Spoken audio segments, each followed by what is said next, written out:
Bonjour et bienvenue dans cette nouvelle vidéo. Je suis ravie de vous retrouver pour notre séance quotidienne à la découverte des huiles essentielles en lien avec nos petites roues énergétiques. Alors aujourd'hui, je suis très en joie de vous faire découvrir l'huile essentielle d'orange sauvage. Voilà. Aujourd'hui, on va baigner dans une ambiance orange. Cette huile essentielle sent divinement bon. À savoir que les huiles essentielles d'Oterra sont d'une grande qualité et sont très pures, ce qui fait que quand vous respirez un flacon d'huile essentielle ou que vous en appliquez à l'intérieur de vos poignets ou sur d'autres parties du corps, le parfum est vraiment extrêmement fidèle à la nature. C'est-à-dire que l'odeur qui se dégage de ce flacon, c'est exactement l'odeur qu'on peut avoir quand on ouvre une orange, qu'on la porte à sa bouche et qu'on croque dedans. Moi, c'est exactement la sensation que ça me fait. Voilà, on sent bien qu'il n'y a pas de parfum synthétique comme il peut y avoir dans d'autres huiles. Et pour en avoir testé d'autres marques, cette sensibilité maintenant est plus accrue chez moi. Et pour moi, c'est tellement naturel qu'elle vous transporte directement au cœur ou du fruit ou du végétal. Et ça, je trouve que c'est une sacrée belle expérience. Voilà, alors revenons à notre chakra sacré. Tellement essentiel ce chakra, s'il y en avait un dont il faudrait nommer le rôle essentiel, c'est bien celui-là. Même si tous ont leur importance et qu'il est important d'en prendre soin, celui-ci a un rôle à mon sens capital parce que c'est là que tout commence. Je vous explique. Pourquoi est-ce que c'est là que tout commence? Le chakra sacré se situe au niveau du hara. Le hara, au Japon, se situe entre le nombril et le pubis. Voilà, à peu près à égale distance. J'aime moi appeler cet endroit-là le chaudron magique. Alors, les femmes comprendront peut-être plus intérieurement ce que c'est parce que nous sommes quand même reliés avec nos cycles et avec la lune. Donc les ressentis intérieurs dans le corps sont plus fins auprès des femmes, ce qui ne veut pas dire que les hommes n'ont pas cette sensibilité non plus, mais nous portons la vie. C'est pour ça que j'aime dire que c'est là que tout commence. Donc, c'est là que tout commence parce que c'est là que la vie se crée et c'est aussi là, à un niveau plus énergétique, que les projets se créent aussi. Voilà, autant la vie, pour faire un bébé, c'est là que ça se passe et je veux dire, construire un projet, bâtir un projet, le faire naître, c'est aussi à cet endroit-là, énergétiquement, que ça se passe. Voilà. Voilà pourquoi je vous disais que c'est là que tout commence et c'est là le centre de notre énergie vitale. Donc c'est là que tout prend vie.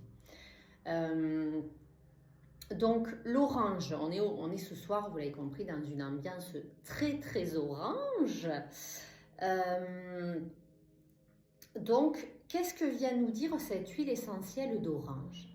L'huile essentielle d'orange, elle vient nous parler d'abondance et de créativité. C'est pour ça que je vous dis, j'essaie de faire des liens pour que vous compreniez que c'est là que tout commence et c'est à partir de là qu'on crée l'abondance. Alors l'abondance, ce n'est pas bien sûr que l'abondance financière, l'abondance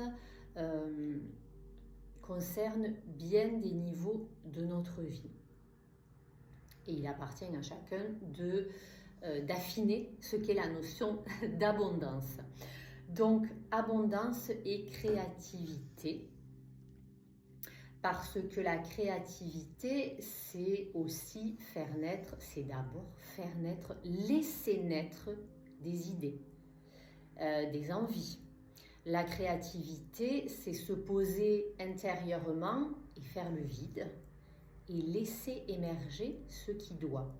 De la même façon que quand on décide de faire un bébé, l'élan est là. Après, ce bébé décide d'arriver tout de suite ou de mettre un peu plus de temps.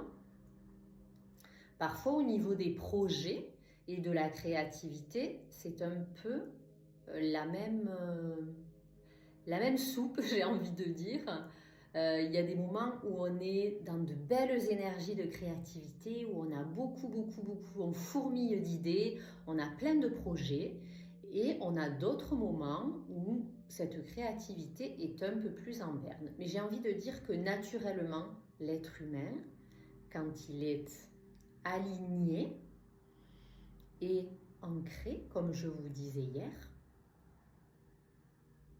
je pense que là, on a créé le terreau fertile pour laisser émerger cette créativité. Donc, pour revenir à la vidéo d'hier, une fois que l'ancrage et la sécurité sont bien là avec le chakra racine, la créativité et l'abondance peuvent s'installer dans cette terre fertile qu'on a en quelque sorte préparée. C'est pour ça qu'il est important d'arriver à réguler et à prendre soin de tout, justement, ces chakras pour tendre vers un alignement. Alors l'idée n'est pas de se mettre la pression, bien sûr, mais c'est intéressant d'instaurer une espèce d'hygiène quotidienne, hein, de la même façon que ça paraît évident pour tout le monde de nettoyer son corps au quotidien. Ce serait intéressant de prendre soin de nos petites roues énergétiques et aussi de nos pensées. Nos pensées, là, qui créent nos croyances et qui créent derrière nos actions. Donc, prenons soin de notre être intérieur pour pouvoir au mieux participer à œuvrer dans notre monde, et Dieu sait qu'il y a un petit peu de travail. Voilà. Donc, pour en revenir à cette huile essentielle d'orange, qu'est-ce qu'elle va nous apporter? Ok, abondance, créativité, mais surtout la joie, l'envie, le peps, les agrumes, les huiles essentielles d'agrumes en général sont là pour balancer l'énergie. Certaines aussi peuvent apaiser, en tout cas faire retomber peut-être la pression, mais la plupart du temps, on est sur un coup de peps, un dynamisme. D'ailleurs, à l'olfaction, à l'olfaction, au niveau de l'olfaction, vous vous rendez bien compte que quand vous reniflez une huile essentielle de citron, orange ou autre agrume, ça met tout de suite, paf, un coup de pétillance dans notre corps. Faites l'expérience si ce n'est pas encore fait. Donc pour des gens qui seraient un peu trop sérieux, rigides, en perte de joie, manque d'énergie, découragement, eh bien l'huile essentielle d'orange va venir vous mettre un coup de joie, de spontanéité, de créativité, un coup de boost, tout simplement. Je crois que c'est une évidence absolue. Voilà, pour ce chakra sacré dont je vous demande de prendre grand soin. Alors, en termes de lithothérapie, j'ai apporté ce soir une petite pierre de cornaline, la cornaline orange, qui vient nous dire ce soir qu'est-ce qu'elle a envie de nous dire. Elle a envie de nous dire, la cornaline, j'aime la vie et la vie me le rend bien. Voilà, c'est exactement en lien avec la joie, l'envie de créer, la création de projets, se dire qu'on est là, on est sur cette planète en tant que petit être humain, ridicule, sur cette grande planète, et que quand on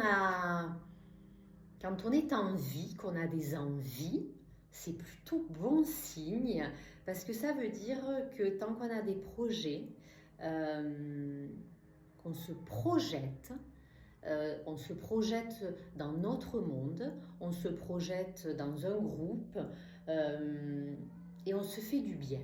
Je crois que le monde a définitivement besoin de personnes qui se font du bien, qui pratiquent des activités qui les nourrissent, qui les mettent en joie. Et ça, c'est ultra, ultra important à l'heure actuelle. Voilà. Donc, je crois que le mot de la fin, ça va être « Vivez votre meilleure vie avec l'huile essentielle d'orange ». Je vous embrasse très fort et je vous dis à demain pour le 3e chakra et l'huile essentielle qui sera en lien. À demain.